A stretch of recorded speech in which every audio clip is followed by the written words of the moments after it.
আসসালামু আলাইকুম রহমতুল্লাহ। প্রিয় ভাই বোনেরা, আশা রাখি আপনারা ভালো আছেন। আলহামদুলিল্লাহ আমিও ভালো আছি। এখানে আমি আজকে ব্যাংক থেকে 10 টাকার ডাটা কিনেছি। এখানে 10 টাকার ডাটায় দেখা যাচ্ছে আমার দুইটা অপশন হয়ে যাচ্ছে। আমি 10 টাকার ডাটার মধ্যে আমি শাক ভাজি খেতে পারবো এবং ডাটা রান্না করে খেতে পারবো। আজকে আমি আপনাদেরকে দেখাবো ডাটা দিয়ে চিংড়ি মাছ রান্না করা এবং ডাটা শাক ভাজি করব লেবু পাতা দিয়ে। আমি এখন ডাটা থেকে শাকগুলি আগে সংগ্রহ করে নিচ্ছি এবং পরে ডাটাগুলি কেটে নেব।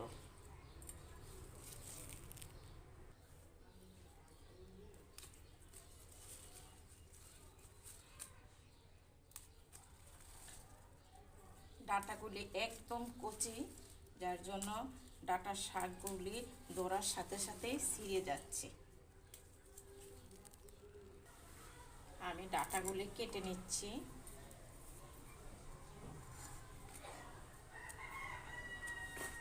এই আমার ডাটাগুলো কেটে নিলাম। এবার আমার শাক ভাজা শেষ হয়ে গেছে এবং ডাটাগুলিও কাটা শেষ। আর বাকি যে অবশিষ্ট শাকগুলি পড়ে আছে এগুলি আমার খামার মুরগির খাবার হিসেবে দিয়ে দিব। এখন আমি শাকগুলি দিয়ে নিচ্ছি।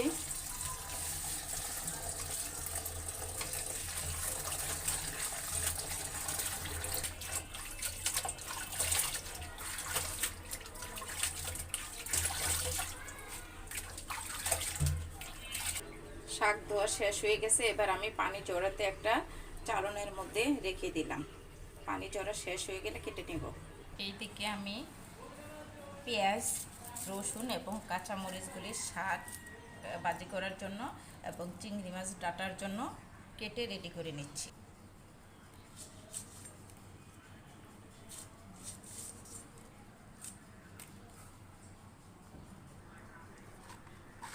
পেঁয়াজ, রসুন, কাঁচামরিচ কাটা শেষ হয়ে গেছে। এইবার আমি শাকগুলি কেটে নেব, কারণ শাকের পানি জোড়া শেষ হয়ে গেছে। শাকগুলি কেটে নেব।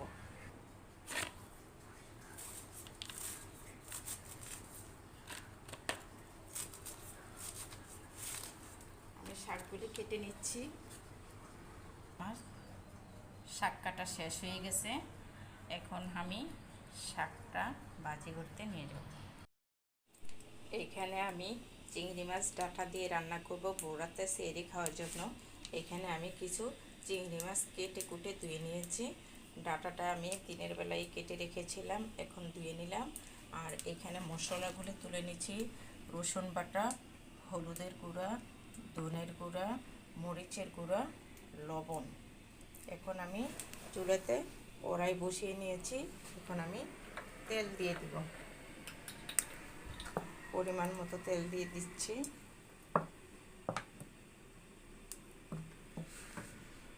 তেলটা গরম হল।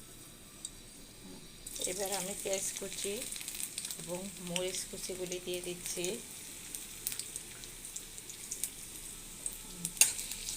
নেড়ে চেড়ে একটু লাল হয়ে আসলে তারপর আমি আস্তে আস্তে মশলাগুলি দিয়ে দেব। পেঁয়াজ মরিচগুলি লাল হয়ে আসছে। আর আমি দেখা গেছে তরকারিতে বেশি কাঁচা মরিচটাই খাই, বেশি বেশি কেটে দেই, যার জন্য এখানে শুধু মরিচই দেখা যাচ্ছে। এবার দিয়ে দিব মশলাগুলি, সব দিয়ে দিচ্ছি। এখন একটু পানি দিয়ে দিই। এবার পানি দিয়ে দিচ্ছি যেন মশলাগুলি পুড়ে না যায়।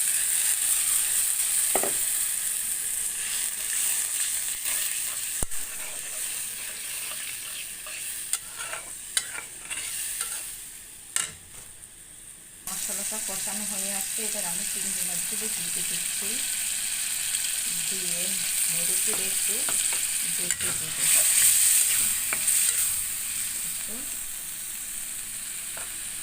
দেখে দিলাম।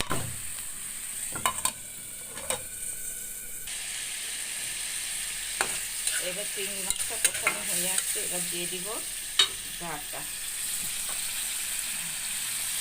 দিয়ে দিচ্ছি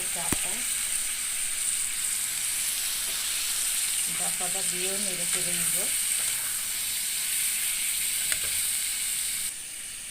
মাছটা দিয়ে নেড়ে চেড়ে এবার দেখে দিচ্ছি। এবার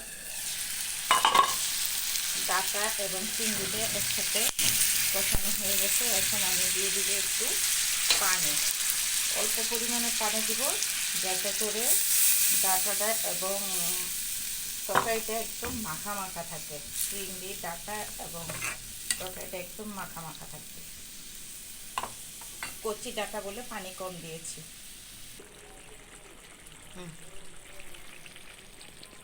আমার কচি ডাটা দিয়ে এবং চিংড়ি মাছ দিয়ে ভুনা করা রেসিপিটা রান্না করা শেষ হয়ে গেছে। এই রেসিপিটা যদি ভাই ও বোনেরা আপনাদের ভালো লেগে থাকে তাহলে রান্না করে খেয়ে অবশ্যই আমাকে একটা কমেন্ট বক্সে জানাবেন। এই বলে শেষ করছি আজকের ভিডিও। আল্লাহ হাফেজ।